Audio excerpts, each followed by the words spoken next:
रक्तदान जीवन दान। हमारे द्वारा किया गया रक्तदान कई जिंदगियों को बचाता है और इस बात का एहसास हमें तब होता है जब हम देखते हैं कि जब कोई खून के लिए जिंदगी और मौत के बीच जूझता है। उसी वक्त हम नींद से जागते हैं और उस शख्स को बचाने के लिए खून के इंतजाम की जद्दोजहद करते हैं। लेकिन ऐसे में एक ऐसा ग्रुप सामने आया जो लोगों के लिए किसी फरिश्ते से कम नहीं है। जी हाँ, पर्ल ग्रुप। पर्ल ग्रुप एक ऐसा ग्रुप जो लोगों की मदद करता है और इसकी जितनी भी सराहना की जाए वो कम है। जी हाँ, पर्ल ग्रुप पिछले 4 सालों से लोगों की जिंदगियों को बचाने के लिए एक अहम भूमिका निभा रहा है, जिसमें वो सोशल मीडिया के माध्यम से लोगों को जोड़ता है। ये मुहिम पिछले 4 सालों से चल रही है, जिसके जरिए व्हाट्सएप ग्रुप के जरिए लोगों को जोड़ा जाता है और उनकी जरूरत के मुताबिक उन तक खून पहुंचाया जाता है। कोरोना काल में पर्ल ग्रुप ने और भी आगे बढ़कर काम किया। कोरोना काल में लॉकडाउन के दौरान ईज कार्यक्रम चलाया गया, जिसमें लोगों की मदद की गई। यही नहीं, कोरोना काल के दौरान उन्होंने लोगों को रक्त भी मुहैया कराया। और यही नहीं, अब जिस तरीके से प्लाज्मा तकनीक से लोगों का इलाज किया जा रहा है, पर्ल ग्रुप अब लोगों को प्लाज्मा भी मुहैया करा रहा है। पर्ल ग्रुप के चेयरमैन सुमित गर्ग अपने साथियों के साथ पिछले 4 सालों से पर्ल ग्रुप को सफलतापूर्वक चला रहे हैं और इस पर्ल ग्रुप में कई लोग जुड़े हैं जो लोगों की मदद के लिए हमेशा तैयार रहते हैं। पर्ल ग्रुप आखिरकार कैसे कार्य करता है और आज कितने लोगों की मदद कर चुका है, इसको जानने के लिए जय भारत टीवी ने बात की चेयरमैन सुमित गर्ग से। क्या कहा उन्होंने, आइए आपको सुनाते हैं। नमस्कार, जय भारत टीवी में आपका स्वागत है। मैं हूं आपके साथ अरशद खान। रक्तदाता जीवन दाता की कहावत तो आपने सुनी ही होगी। कुछ ऐसा ही बेहतरीन काम कर रही है देहरादून से पर्ल चैरिटेबल सोसाइटी।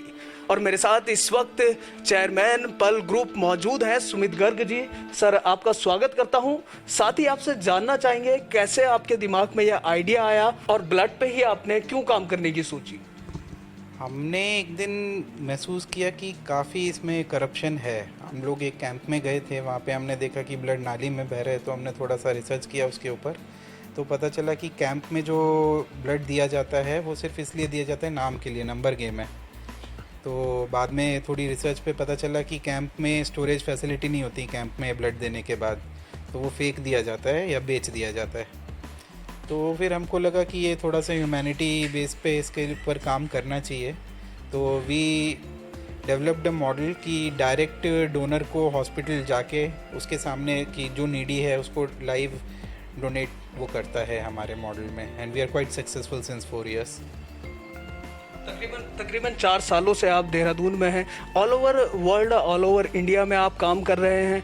किस प्रकार से आपने ये पूरी प्रोसेस जारी की है देहरादून से और लगातार आप सफलता हासिल करने पर लगे हैं और समाज सेवा में एक अच्छा नाम कमा रहे हैं आप। आज की डेट में हम लोग पे हाईएस्ट ऑनलाइन डोनर डाटा है। हमारे 2 टीम्स हैं, एक तो फ्रंट ऑफिस है, कॉल सेंटर है, जिसको ब्लड की रिक्वायरमेंट होती है वो आते रहते हैं, वहाँ से वो लोग पूरी करते रहते हैं व्हाट्सएप ग्रुप से या एप्लीकेशन से या फ़ोन से।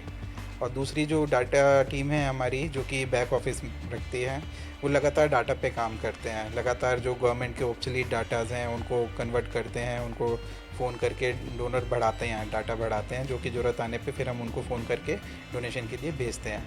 वी हैव द, मेरे ख्याल से हमारे पास 2 से 3 लाख डोनर डाटा हैं ऑल ओवर इंडिया। और लास्ट 3 साल में 4 साल में हमारी जो अप्रोच है वो 27 स्टेट्स ऑफ इंडिया में है। और जो हमारा सक्सेसफुल रेशो है कि कोई हमारे पास कॉल आती है तो हम 99% हम मानते हैं कि हमने उसको कन्वर्ट कर देते हैं डोनर में।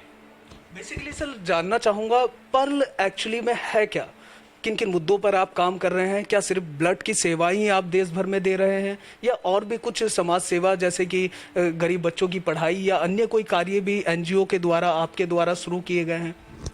एज सच वैसे तो पूरा ध्यान अभी ब्लड में ही है लास्ट 3-4 साल से, बट हम एक इवेंट हम हर साल करते हैं, पूरे शहर के ऑर्फन्स को बुलाते हैं। क्रिसमस डे के दिन जनरली करते हैं। तो उस दिन पूरे सिटी के ऑर्फन्स आते हैं, 2 से 3 हज़ार बच्चे हमारे पास आते हैं और उनके संग हम क्रिसमस सेलिब्रेट करते हैं। उनको हम गिफ्ट्स देते हैं पूरे साल के। उनकी पढ़ाई लिखाई भी कोई बहुत ज़्यादा नीडी हो तो फिर उसका ध्यान रख लेते हैं कभी कभार। बिल्कुल सर, जैसा कि आपको पता है कोरोना का काल है और काफ़ी पैनिक स्थिति है। ऐसे में एक प्लाज्मा डोनर की काफ़ी आवश्यकता पड़ रही है। रिक्वायरमेंट्स आपके पास भी होंगी, क्या आपकी तरफ से कुछ प्रयास किए गए हैं इसके लिए? हम पे कॉन्स्टेंटली प्लाज्मा डोनर्स की कॉल आ रही है और हम उसको कर भी रहे हैं, बट इसमें क्या फैक्टर्स बहुत सारे हैं। तो हमारा जो सक्सेस रेशो है वो सिर्फ 40% पे स्टैंड कर रहा है as of today, but still highest in India in the private sector apart from the government entities. इसमें क्या होता है कि जो आपका डोनर रिकवर्ड होता है, कोविड रिकवर्ड जो होता है, उसके से 14 डेज़ तक ही प्लाज्मा लिया जा सकता है। After 14 days for the next 14 days उसके बाद उसकी एंटीबॉडीज़ क्या है कि कम होनी शुरू हो जाती हैं, तो वो फिर डोनेशन लायक नहीं रहती। सो प्रिसाइजली उस 14 पीरियड के डे में और फिर प्रिसाइजली ब्लड ग्रुप, और फिर क्योंकि वो कोविड पेशेंट है या रह चुका है तो उससे थोड़ा सा लोग घबराते भी हैं। तो बहुत सारे फैक्टर्स हैं जिसके कारण इसका सक्सेस रेशो कम है, but still we are doing our best. और 40% also in this situation is quite a like good satisfactory percentage. बिल्कुल सर, मैं आपसे जानना चाहूँगा कि ये तो रही देश भर की बात, क्या प्रदेश से आपको डोनर मिल पाते हैं जिसके या पूर्ति हो पाती है? क्योंकि ऐसी कई खबरें सामने हैं कि अभी तक देश भर में या उत्तराखंड में खून की पूर्ति जो है कोई भी ग्रुप या कोई भी ब्लड बैंक जल्दी से नहीं कर पाता है, काफ़ी कमी देखने को मिलती है। तो क्या रिक्वायरमेंट्स आपके पास इतनी होती हैं कि वो फुलफ़िल कर दी जाए? अगर ब्लड की बात करें या प्लेटलेट्स की बात करें तो 100% हम लोग कर लेते हैं। स्टेट में तो कभी मेरे ख्याल से कोई कॉल ऐसी आई नहीं कि दूर जाती हो हमसे।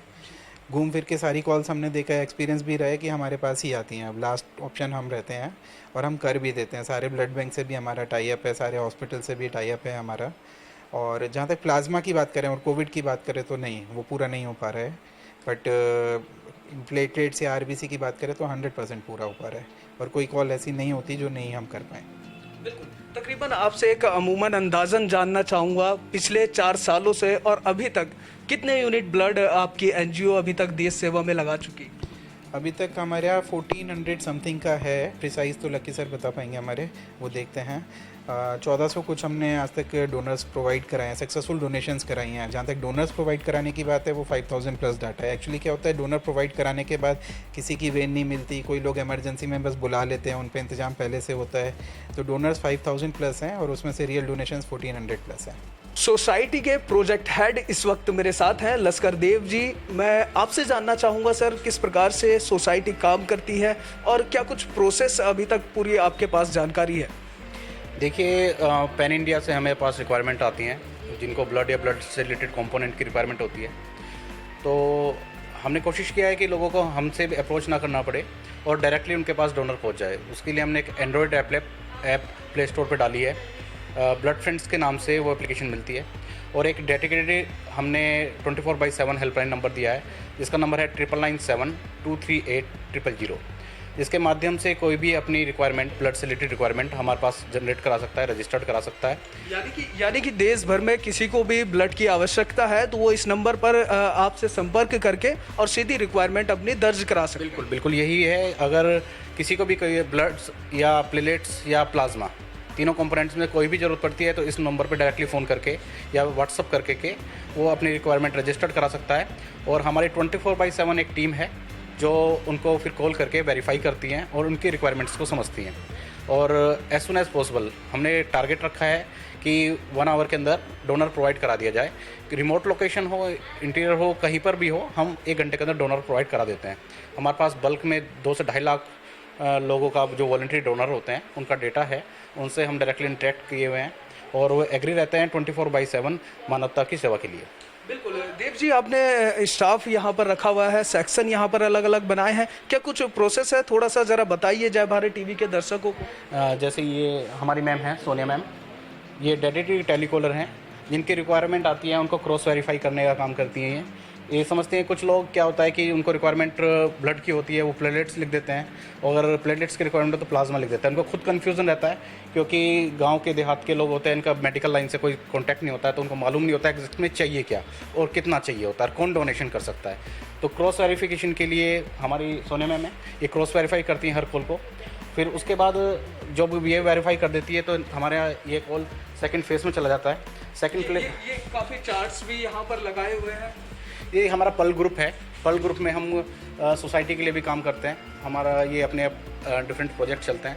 एक हमारा प्रोजेक्ट ये ईस्ट चलता है।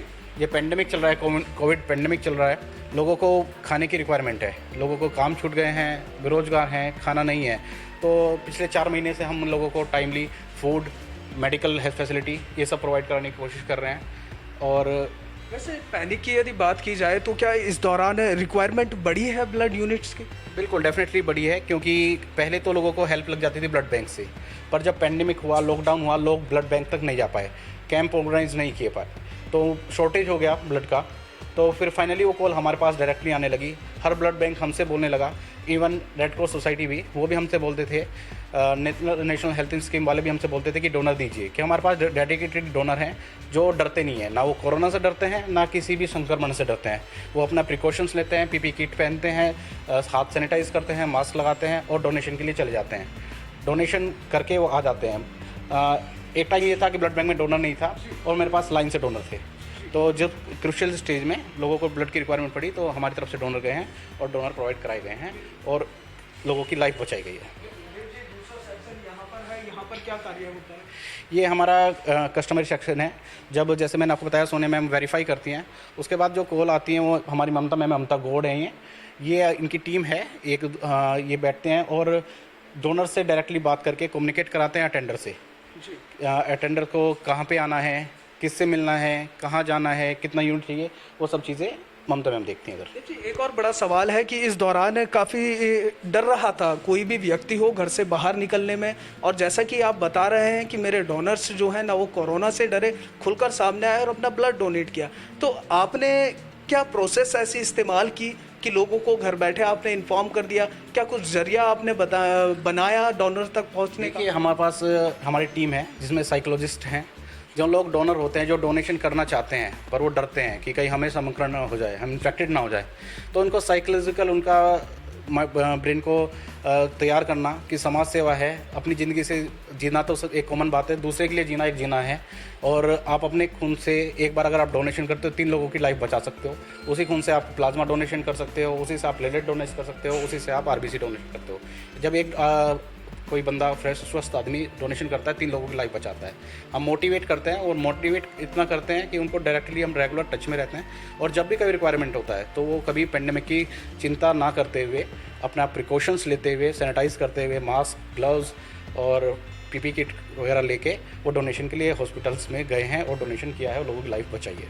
बिल्कुल देव जी, एक आखिरी सवाल आपसे लेना चाहूँगा। आंकड़ों की यदि बात की जाए, प्रदेश में कितनी यूनिट ब्लड लगभग यूज होता है पर मंथ की यदि मैं बात करूं या पर ईयरली बात कर ली जाए, और देश भर में आपने कितनी यूनिट अभी तक पहुंचाई हैं, और प्रदेश से क्या कुछ रिस्पांस आपको मिला है जो डोनर्स हैं? क्योंकि मेन मुद्दा डोनर का है। यदि डोनर आपके पास डोनेट करने नहीं आएगा ब्लड, तो फिर आप आगे उसको प्रोवाइड नहीं करा पाएंगे। देखिए, इसमें सबसे पहली चीज़ आती है अवेयरनेस। हमारी सोसाइटी में अवेयरनेस नहीं है, लोग अवेयर नहीं है कि कहाँ से डोनेशन हो सकता है, कौन कर सकता है।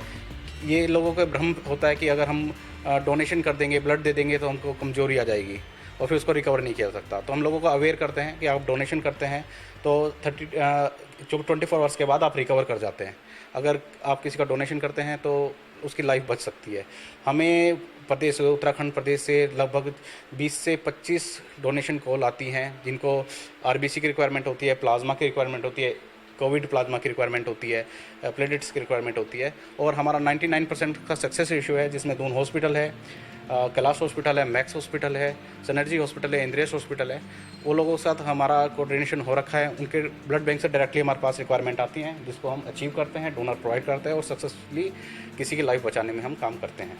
बिल्कुल देव जी, एक और सवाल है। खून की ब्लैक मार्केटिंग के खूब चर्चे सुनने को मिलते हैं, आपने कैसे अपने काम को पारदर्शी रखा है ताकि डोनर को भी विश्वास हो सके कि मेरे ब्लड की जो है कहीं ब्लैक मार्केटिंग नहीं हुई है? देखिए, हम ब्लड कैंप के लिए काम नहीं करते हैं। हम जिसको रिक्वायरमेंट होती है उसको डायरेक्टली ब्लड डोनर प्रोवाइड कराते हैं। तो जिसको ब्लड चाहिए, उसका अटेंडर, उसके रिलेटिव हो सकते हैं, उसके फ्रेंड्स हो सकते हैं, और सेकंड डोनर। हम सिर्फ एक कम्युनिकेशन पर मीडियम पार्ट है, एक ब्रिज का हम काम करते हैं। लेने वाला ब्लड लेता है और देने वाला देता है। देने वाले को क्लियर मालूम होता है कि मैं किसके लिए डोनेशन कर रहा हूँ। अगर ब्लड बैंक की बात करें, ब्लड बैंक में ये नहीं मालूम होता डोनर को कि ये ब्लड कहाँ जाएगा, ये यूज़ होगा, वेस्ट होगा, या किसी की लाइफ बचाएगा या नहीं बचाएगा। हमारा ब्लड जो होता है वो 99% यूज़ होता है। डोनर को मालूम होता है हम किस पेशेंट के लिए डोनेशन कर रहे हैं, क्योंकि वो रेगुलर टच में रहता है अटेंडर के, और ठीक होने के बाद भी वो आपस में टच में रहते हैं और एक दोस्ती यानी फ्रेंडशिप क्रिएट हो जाती है। इसीलिए हमने इस प्रोजेक्ट का नाम रखा है ब्लड फ्रेंड्स, खून का दोस्त। बिल्कुल, बहुत बहुत शुक्रिया सर हमारे साथ बात करने के लिए। तो लश्कर देव जी हमारे साथ थे, पर्ल चैरिटेबल ग्रुप के प्रोजेक्ट हेड हैं, जिन्होंने साफ तौर पर बताया कि किस प्रकार से पिछले 4 सालों से प्रदेश में और देश में रक्तदान करके समाज सेवा के क्षेत्र में अपना नाम कमा रहे हैं। वीडियो जर्नलिस्ट प्रदीप बिष्ट के साथ मैं अरशद खान, जय भारत टीवी, देहरादून।